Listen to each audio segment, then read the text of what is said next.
So tonight we'll talk about several different kind of pieces. Textbooks often call these like pillars of the Roman state, things that kept political stability, prevented civil wars from breaking out, and kept the Roman government kind of intact and powerful for many years.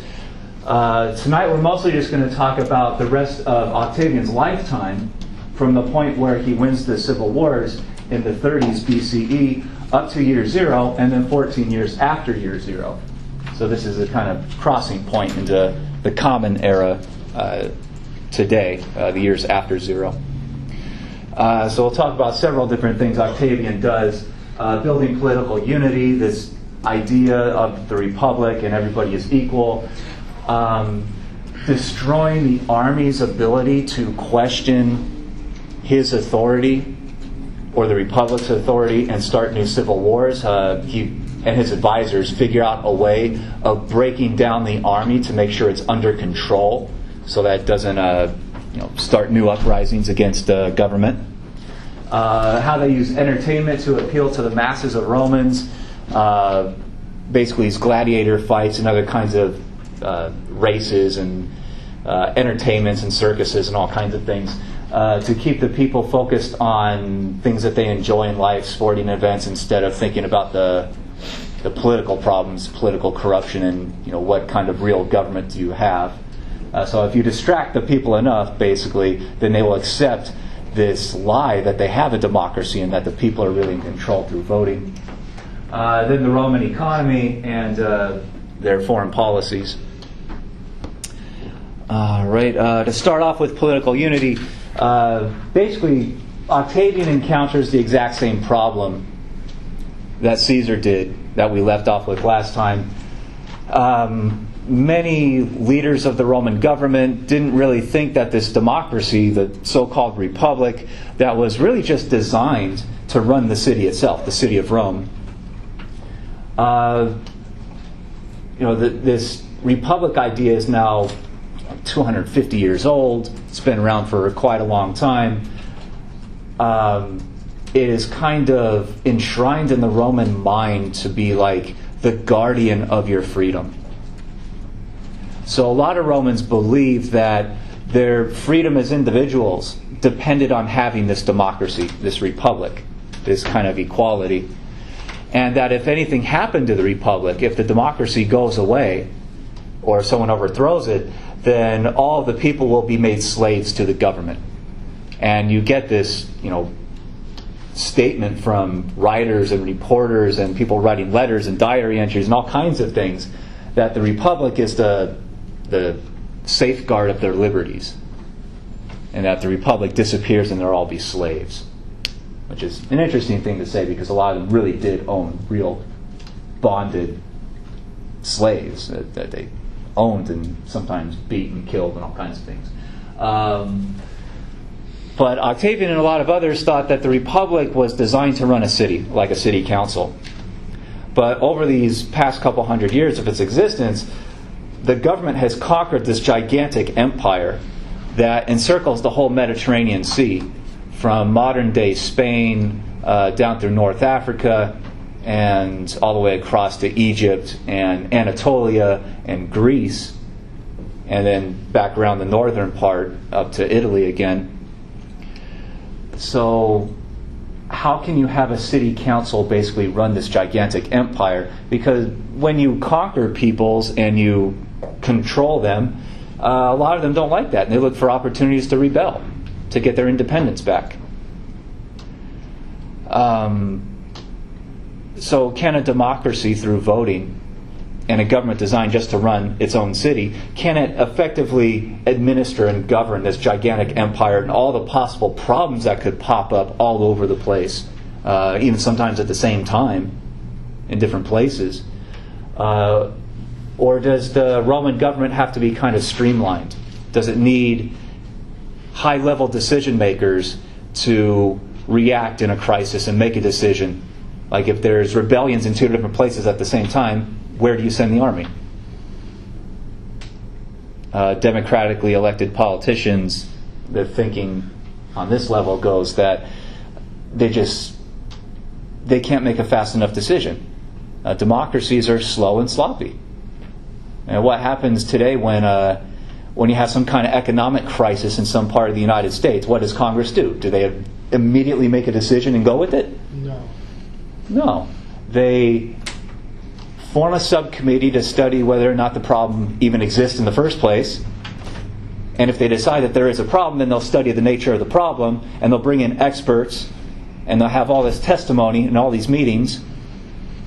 And these experts might propose a whole list of different proposals, possible solutions for the crisis. And then Congress will debate which one of these proposals they should go with. And then maybe a few months later they might actually get down to a vote and choose one and try to implement it. But when you have an economic crisis or a political uprising or something, if weeks and months go by, that thing could get out of control. Does that make sense? So a lot of political theorists say that with these big governments that govern huge stretches of land, or they govern a lot of people, you need one of these head decision makers, like some kind of high-level authority, so that when a crisis hits, they can make a decision and go with it and try to fix the problem as fast as possible. Does that make sense?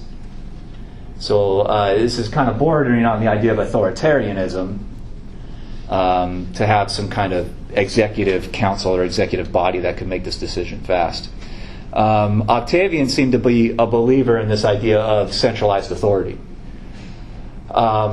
So his eventual decision was to create what eventually becomes known as the invisible monarchy, which is basically he is in control of the government and his advisors and his family members.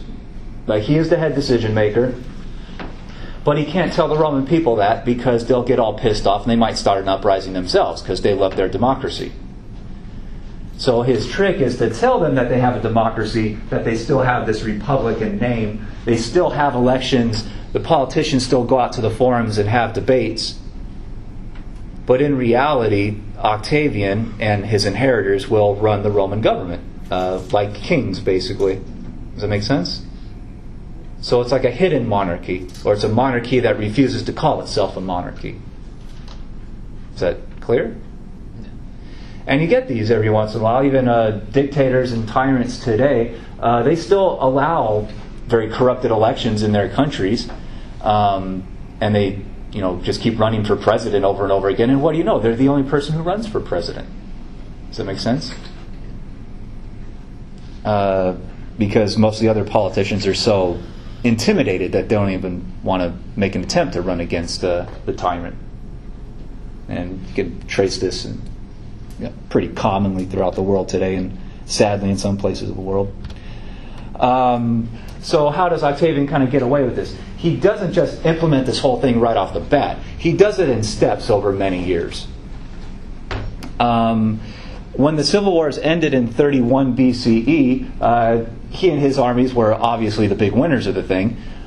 So he is kind of recognized as the head general of all the armies. And he stays in that position for 4 years.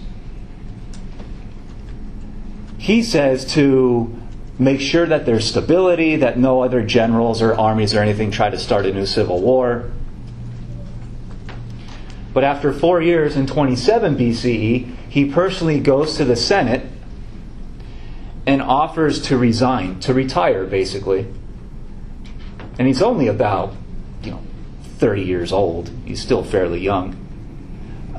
He offers to retire, to give all of his power over the armies back to the Senate, and they could appoint whoever else they want to take over his position. Historians argue that the reason he chose this point only 4 years in is that he knows that the senators are still afraid of future civil wars.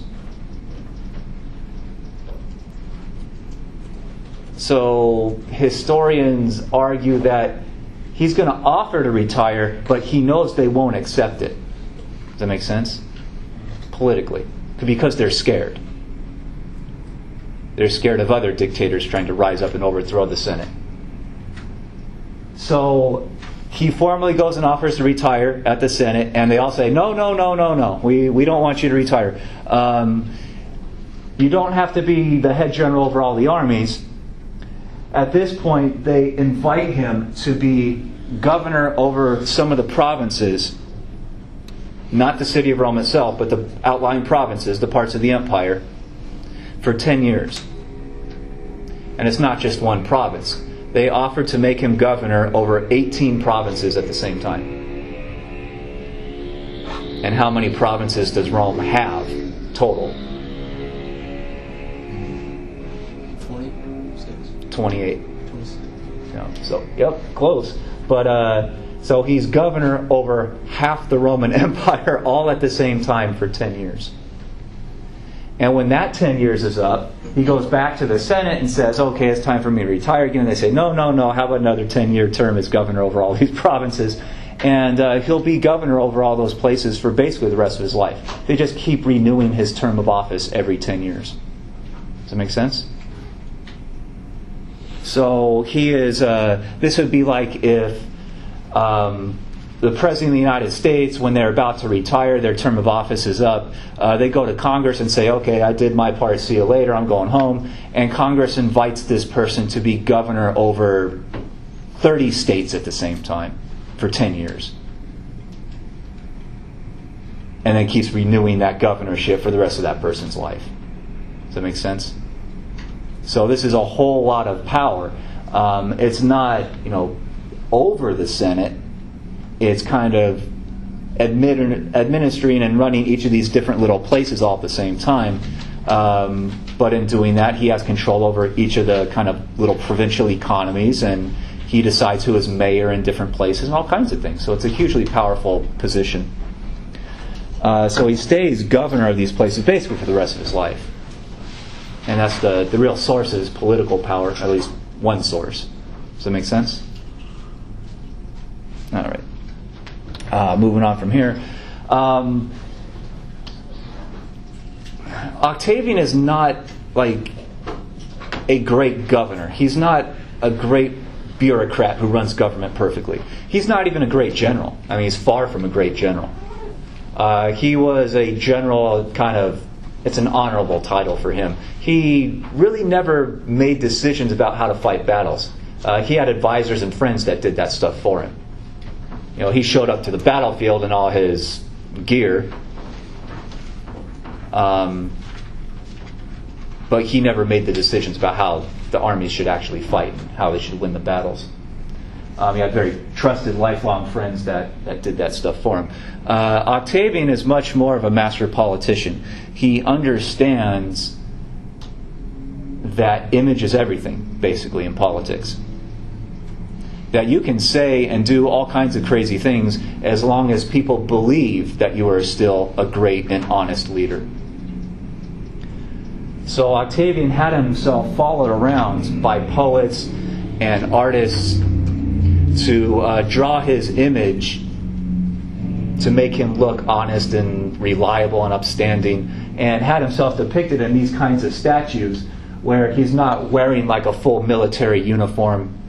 He's wearing kind of the average citizen type of clothes. He doesn't deck himself out in gold and all these kinds of things. He dresses like an average person, or at least an average Roman citizen, which is better than the rest of the average workers. And he always calls himself simply the first of the citizens. He never calls himself king, at least in public. He never allows other people to call him king or emperor or anything like that. Eventually, the Senate gave him this honorary title called Augustus, which kind of translates as majestic and, almost otherworldly kind of. And he appeared to like that a lot. He was very happy with that, but he never called himself that, in public at least, because that gets too close to the idea of king. Whereas he's just trying to represent himself as, I'm just like all of you, the average people out there. It's just that, I come from this wealthy family. I have experience in government, so the Senate calls me to advise them on what to do every once in a while. But he doesn't even have a gigantic bodyguard. He walks through the malls, the forums, amongst the average people and talks to them without fear of them trying to kill him. So he is extremely popular in Rome. He's almost like a guy who can do no wrong. He's like a godly figure to these people. Does that make sense? So he's much better as a politician and a person who understands the usefulness of propaganda in order to convince the average people to support it. Does that make sense? All right. And he'll continue doing this stuff for the rest of his life. He's in power for 45 years or so. So he's in power until the day he dies. He eventually gets sick and dies, as people tend to do when they get older. So, questions about any of this? No? And it's a very useful strategy, and you still see it being used today, even in U.S. politics, right? People running for president or for Congress or something, and their message is often, I'm just like you. I was born into poverty or something. I had to work real hard in school in order or start a business or something that launched my career. Basically, I know what your life is like, so vote for me. Which to me is really interesting when you have politicians running for office who obviously have a very different background, come from like extreme wealth or something and had everything handed to them. Really, they still try to often present themselves as like the average person, and sometimes it's just funny because they don't know what the average people live like. No, there was one guy that ran for president years ago, and some reporters asked him when the last time he had been to a grocery store, and he couldn't even answer it because he has this big mansion and he has his people go buy food for him, and he has cooks. He doesn't have to make his own food. And that was a funny little couple moments where he heard the question and just like deer in the headlights look on his face. He didn't know what to do. Does that make sense? Yeah. So and it's still a powerful attempt at kind of getting the people on your side. Augustus and his advisors, he's not running the whole place by himself. He has a whole slew of advisors, just like, say, the President of the United States doesn't know all this stuff about economics and warfare and on and on and on. He appoints high-level advisors, and they study problems themselves, and they come to him or her with advice. So that's usually what presidents and elected leaders and even dictators and tyrants, they don't really usually govern everything themselves, even though some of them might have some expertise in something or other. But these kinds of governments they're too large for any one person to really run all by themselves, at least effectively. They might try it, but they usually screw it up pretty badly. So even Augustus relies on a huge amount of advisors and bureaucrats to study problems and try to come up with solutions. One big thing that they advise and that he implements is to standardize the method of government for all these different places that now makes up the Roman Empire. The 28 different provinces. Basically, each one will get a provincial governor, will get a tax collection system, a road building system, kind of public housing and welfare system, and they will be standardized. The provincial governments will basically all look the same. Even the government buildings will look the same in all these different places. So that if there's a problem in one place, they know exactly who to talk to. Does that make sense?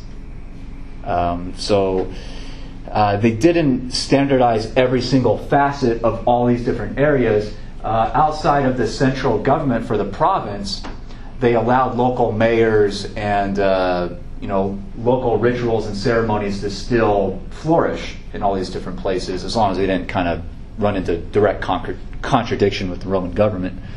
So they allow a lot of wiggle room for individual cultures to still survive and grow, and as long as they don't try to break away from the Roman state, then the Roman government doesn't really care. Does that make sense?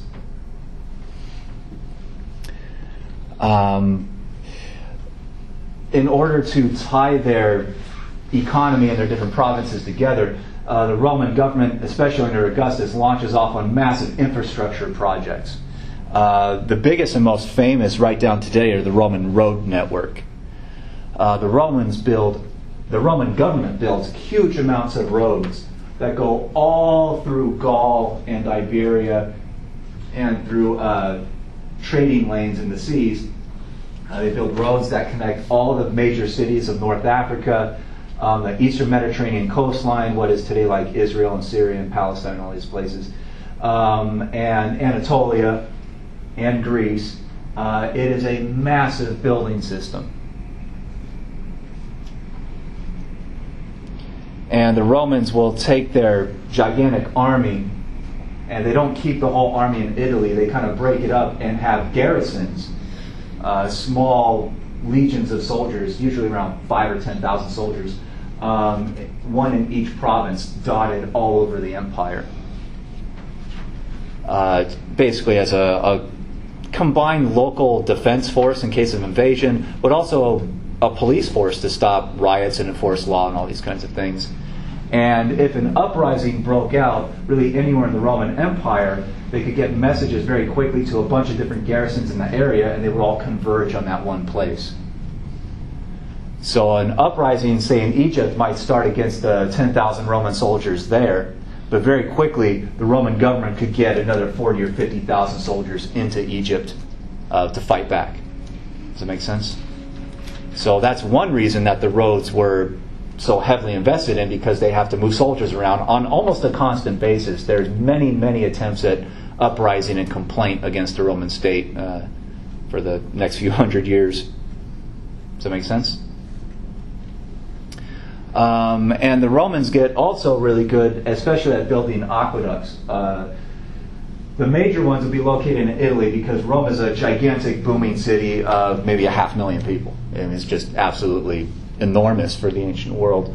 And the Roman government decides that the city of Rome itself has to be so great and so superior to everything else in the world that one way to do that is just to keep their people clean. So they want to bring a lot of fresh water into Rome on a nearly constant basis. So they build giant aqueducts to bring water out of the mountains of their area and bring it into Rome, almost like man-made river systems. And the aqueduct systems that they build are just absolutely enormous for anything comparatively in the ancient world, because whenever you have a movement of water, what happens when you run into a mountain that you need to get around to get to Rome? You need to move the water. Well, you can't. It's tough to build over it because they don't have the pumps to pull the water like we have today. They have like a thing so when the water goes down the hill, it pressurizes and shoots. Yeah, but they'd also blast right through the mountain or dig tunnels through it or something. They'd engineer it and figure it out. Or when they got to a kind of high point of land and a drop in the valley and then another high point in the land, what would they do? Bridge. Yeah, they had to build bridges to keep the water moving at a perfect kind of downward slope the whole way, sometimes for 30 or 40 miles. So they're, some of the most brilliant engineering schemes of the ancient world is just to move this amount of water around. And there's a short video I have to show you to kind of emphasize how tricky this was.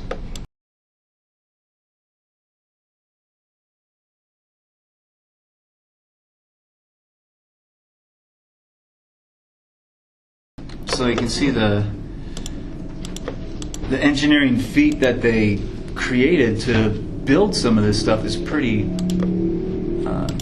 impressive, especially for the ancient world, and obviously still using arches and whatnot in buildings and design today. And they built these things not just for Rome, but they built aqueducts for many of their larger cities all over the empire. And this is hugely costly.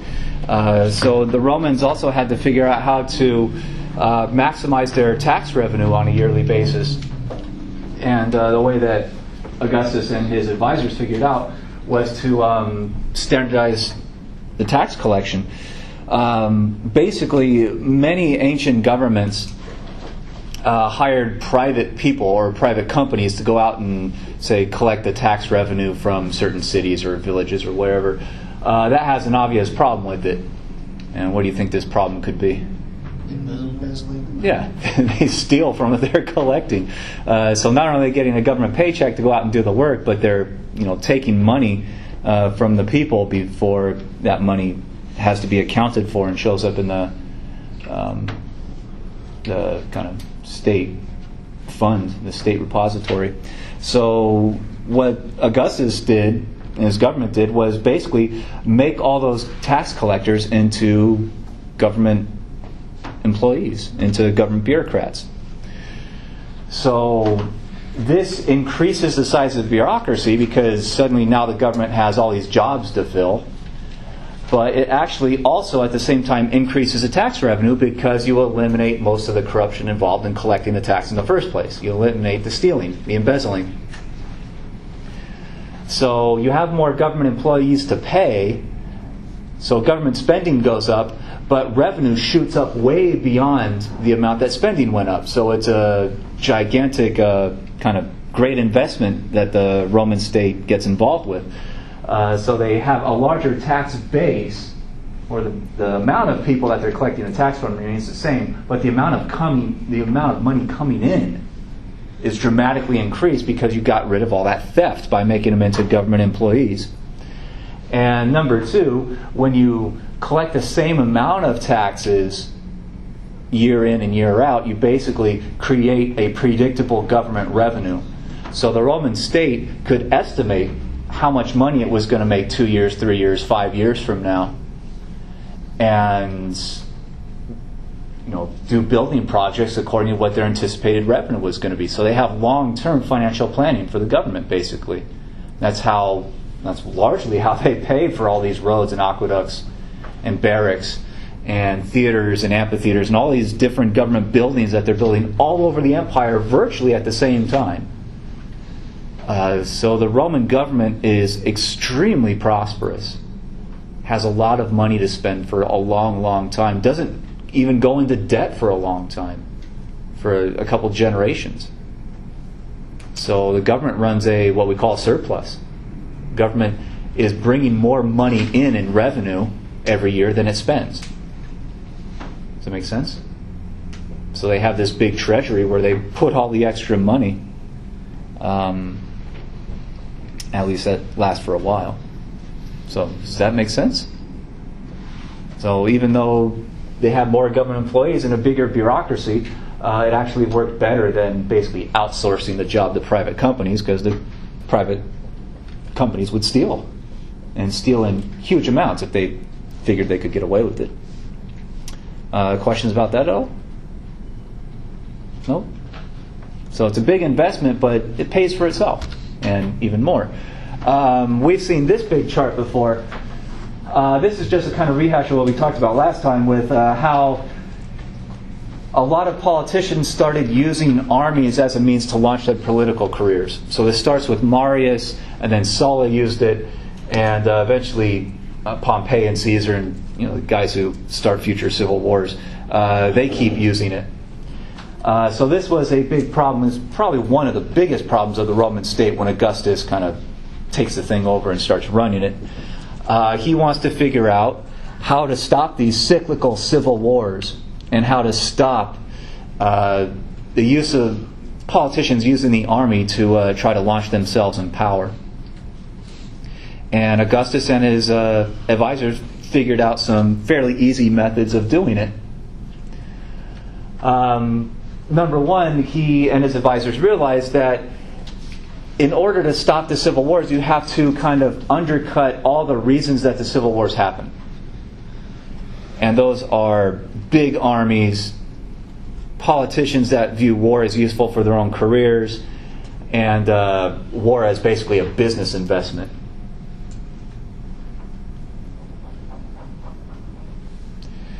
So Augustus's big decision was basically shrink the size of the army and split it up and send it all over the place.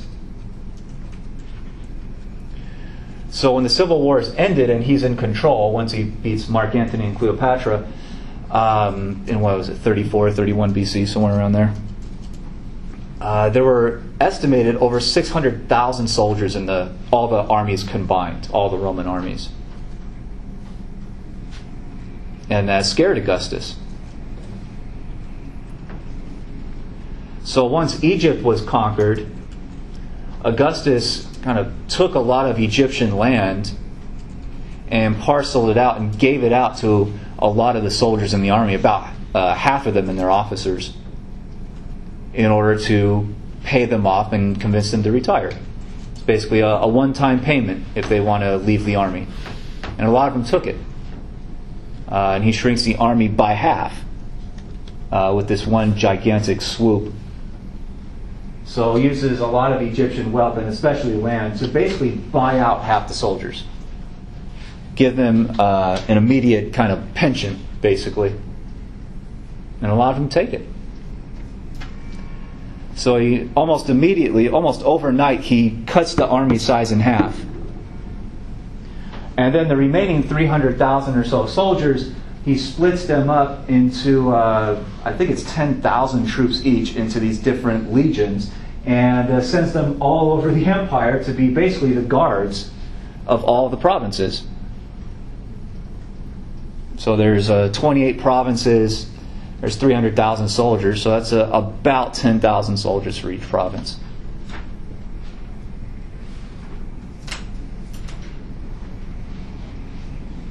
So he basically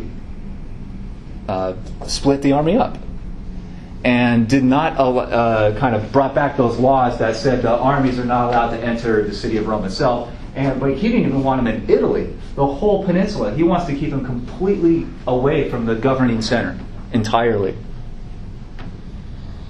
So he sends them out to the provinces. And once they're broken up into all their different 28 barracks, basically, each 10,000 soldiers in one place, each of them gets their kind of general of that particular legion. Does that make sense? And another thing he realized is to rotate the generals, move them around. Don't put one general with his troops in Egypt and let him just stay there year after year after year, because he's going to somehow figure out a way to get the absolute ironclad loyalty of his troops, where that army will be more loyal to him than to anybody else, including the general Roman government. Does that make sense? So the idea was, rotate the generals every 6 months or so. Don't let them stay in one place for very long, because they'll try to get the loyalty of their troops. They'll make political contacts with the rich people of the area to get the big money on their side, and that could start a revolution. Does that make sense? So constantly rotating these generals from one province, one barracks to another, in order to stop those ties from getting developed. The problem at that point, though, is that there's no army in Italy to actually guard Rome, the governing center. So Augustus created this other group that comes to be known as the Praetorian Guard, which at first is like it's like a national guard for Italy. Has something like 5,000 troops in it, but it's only supposed to be in Italy to guard against, in case of an absolutely catastrophic war where the general armies are out there losing and you have to mobilize this Italian fighting force, or as a kind of riot police in Italy in case riots break out, which there's a lot of poor people in Rome and other cities also, so poor, hungry people are often desperate enough to start riots. Eventually, especially after Augustus's lifetime, the Praetorian Guard kind of evolves to be more of the king's personal bodyguard in the palaces and in the city of Rome itself, but they follow him everywhere. So eventually they get like these special uniforms with purple coloring, because purple becomes the color of the emperor over the years.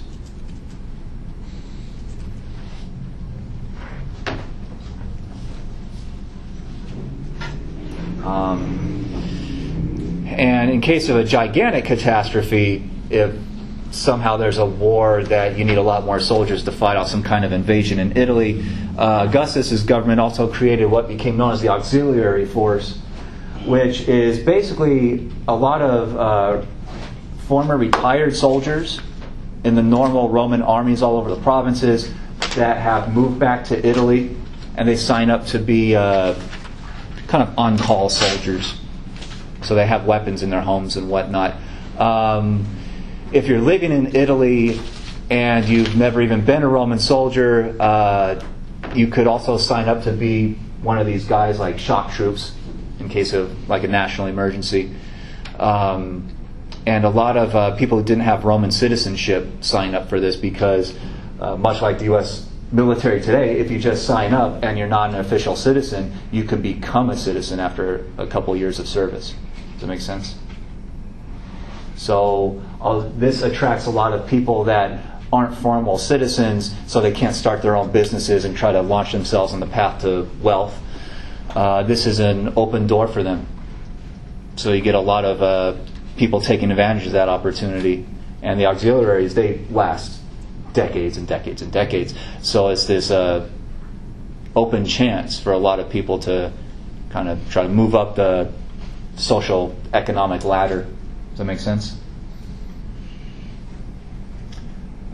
So this is what's happening in Italy itself, since all the major armies are all out in the provinces. So questions about any of this? Nope. So figuring out how to stop the army from being a revolutionary force is another kind of pillar of stability, at least in Augustus' lifetime and a couple generations after him. Another big one is the use of entertainment to kind of distract or appeal to the masses of the Roman citizens and everyone else living in Rome and the other big cities. Rome built big racetracks, basically, held chariot races and all kinds of things. They had big circuses. They had theaters where instead of like we have movies today, they would go and watch plays. So they had sometimes extremely realistic like fight scenes in their plays and comedies and all kinds of things going on. The biggest and most famous things that you probably heard of are the gladiator fights in the big Colosseums. It appears that the Romans, when they invaded Greece, they kind of took a lot of Greek culture and made it kind of Romanish.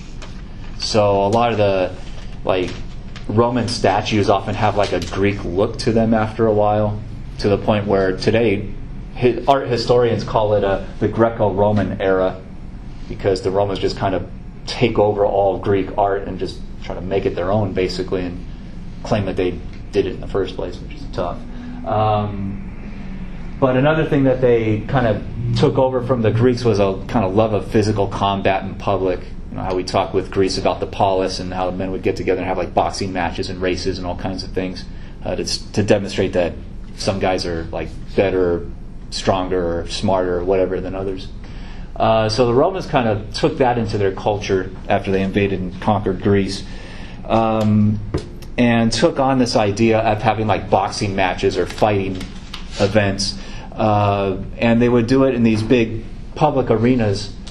The most famous is visually known as the Colosseum, about 100 years after Augustus dies. This giant Colosseum in Rome is built and is emulated. There's smaller Colosseums built all over the Roman cities, all over the empire.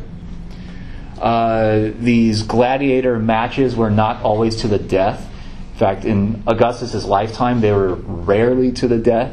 It's mostly kind of like a UFC fight until one person either gets knocked unconscious or they just surrender. But Augustus, every once in a while, would announce like a special weekend of fights to the death.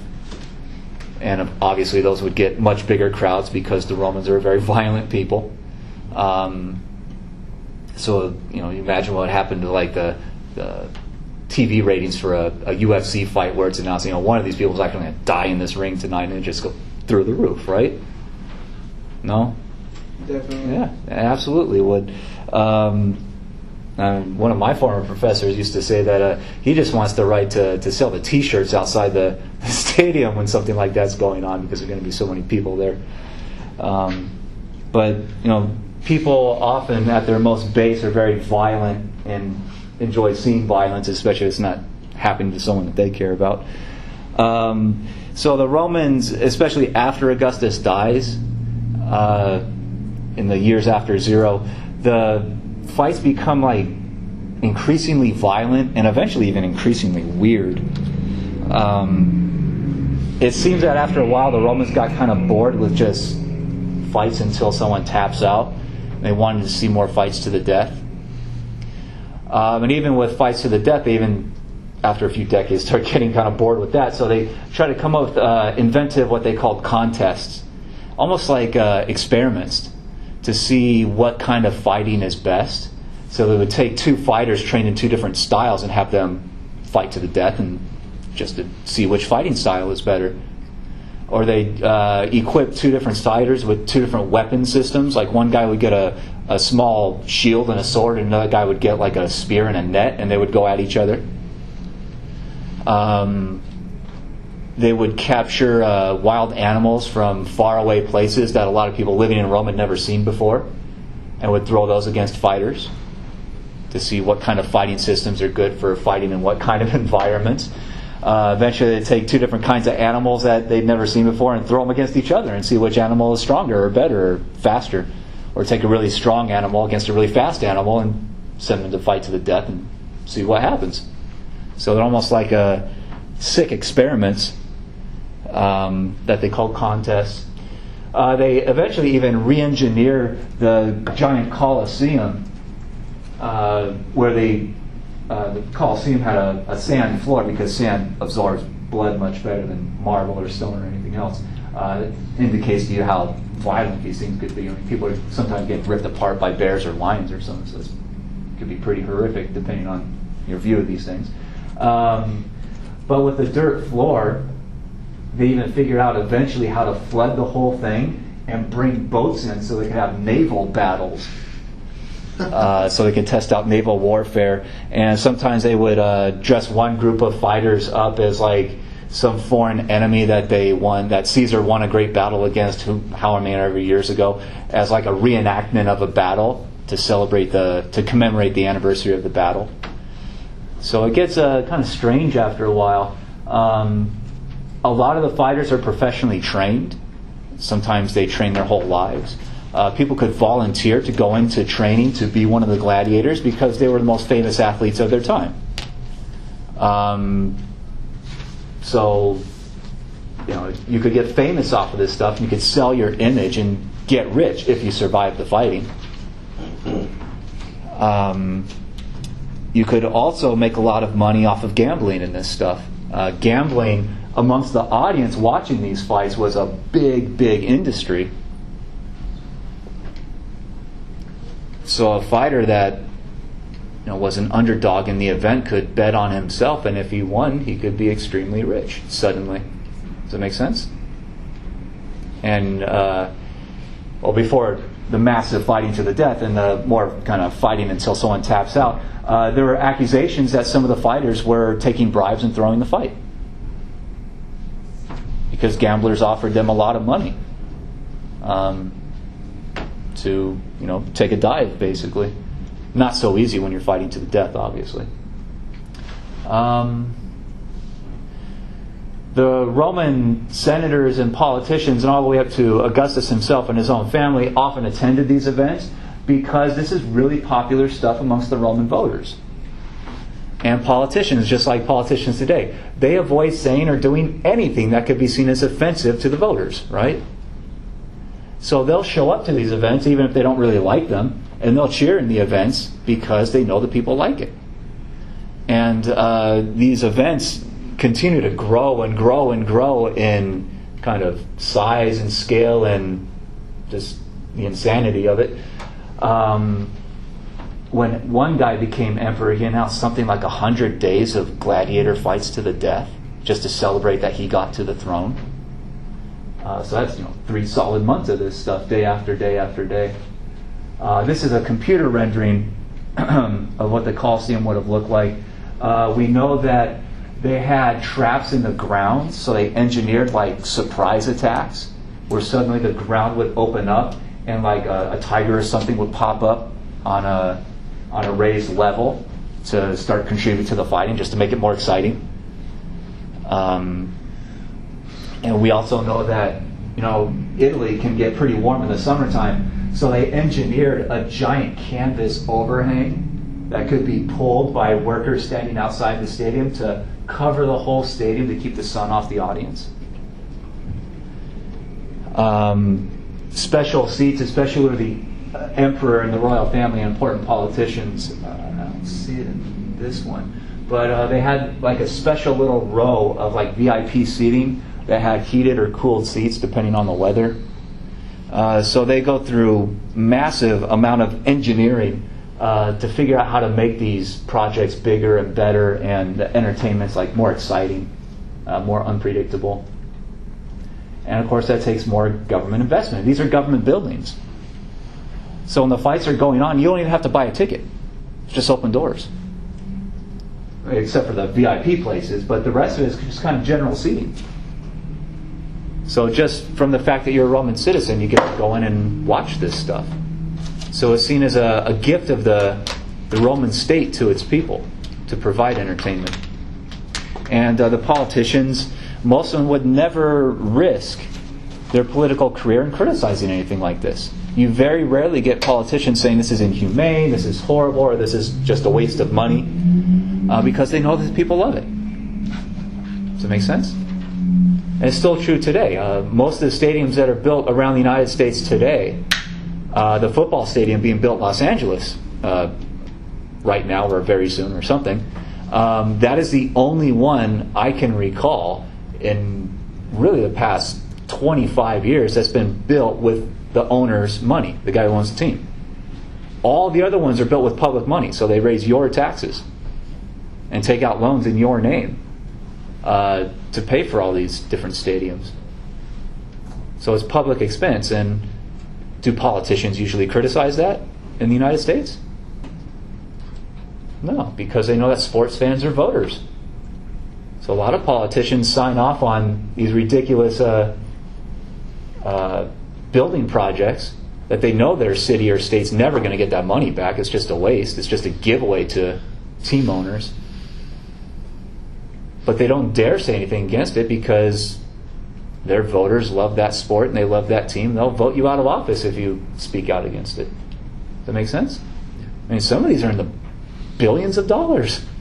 Massive amounts of money.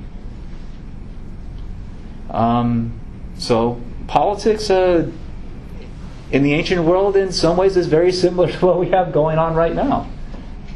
Don't offend the people if they have an ability to kick you out of office. So questions about that at all? No? Good.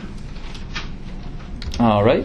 The last two are pretty self-explanatory. The Roman economy is large. It is multinational. It has access to all these different kinds of resources, from North Africa to the very kind of edge of the Middle East, up into Anatolia, ancient Greece, and dominating all the parts of Europe that the Romans thought had any value at all. So they have all these different resources. They have really everything they need to build their economy. They don't rely on anything from the outside world, really. Some Romans get interested in trading with the outside world eventually. But the stuff they import are basically luxury goods. Just rare, cool stuff, not really useful, not necessary. Does that make sense? So just the areas that the Roman Empire covers already, they have enough kind of diversity in their economy to keep their economy growing and self-sufficient for at least a few more decades. And the Romans, generally, their foreign policy is pretty easy because they've conquered all the large kingdoms that could possibly threaten their empire. The last one was really Egypt. There's really no one out there on the periphery that seems capable of threatening the Roman state.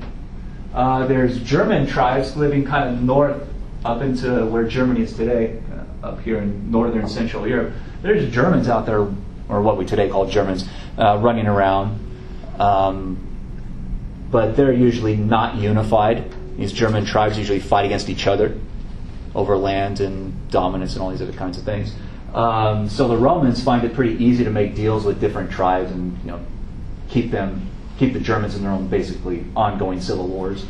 The Celts in kind of far northern, the British Islands, across the Roman border. The Romans control the southern half of the British island, what is today England and Wales. So the Celts say further north of that in what is today Scotland. And they're, again, divided amongst themselves, and they have too small of a population to probably threaten the Roman Empire much at all. And the only other one out there is further east of here, the Persian Empire, but they're at this point kind of fallen, and they're having all kinds of internal problems. So they're kind of way out there, not really an immediate threat at all to the Roman Empire. So there's no likelihood of a foreign invasion for a long time. So the wars that happen with Rome for the next few hundred years are really civil wars. And we'll talk next time about how some politicians lose control or figure out how to overthrow the system, and that'll start new rounds of civil wars about 50 years after Augustus is gone. Does that make sense? All right, so Rome's problems are going to be problems of its own, kind of internal corruption over the next few hundred years. And that'll kind of hollow out the Roman state, where all these different things that we've talked about today, each of the strengths of the Roman Empire really is corrupted and destroyed from the inside, and eventually the Roman state will basically collapse. So we'll talk about that collapse in detail next time.